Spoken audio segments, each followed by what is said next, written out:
एक बार एक पति अपनी पत्नी से कहता है कि मुझे तलाक चाहिए। पत्नी घबराते हुए बोली, क्यों, क्या हुआ? पति बोला, पिछले 1 साल से हम दोनों के बीच पति पत्नी जैसा कुछ बचा ही नहीं। अब मैं ऑफिस वाली रिया से प्यार करता हूं, जल्द ही उससे शादी करूंगा। पत्नी उदास हो गई, बोली, ठीक है, तलाक दे दूंगी, मगर मेरी एक शर्त है।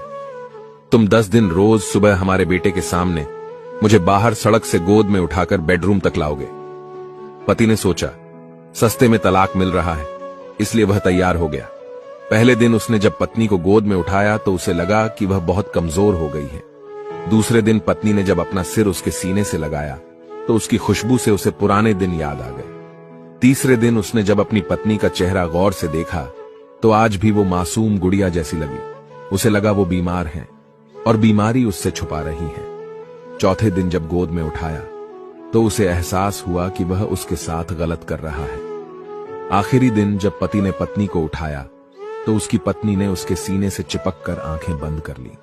जब उसने उसे बेड पर सुलाया तो पत्नी की गर्दन एक तरफ लुढ़क गई। पत्नी की मुट्ठी में एक चिट्ठी थी, उसमें लिखा था, 1 साल से कैंसर झेल रही हूं, भगवान करे आज तुम्हारी गोद में ही अंतिम सांस लेकर तुम्हें रिहा कर दूं। खुश रहना आप हमेशा। इसीलिए मेरे भाइयों और बहनों, जो चीज हमारे पास होती है तो हमें उसकी अहमियत का पता नहीं चलता। उसकी अहमियत तब पता चलती है जब वह हमें छोड़कर चला जाता है।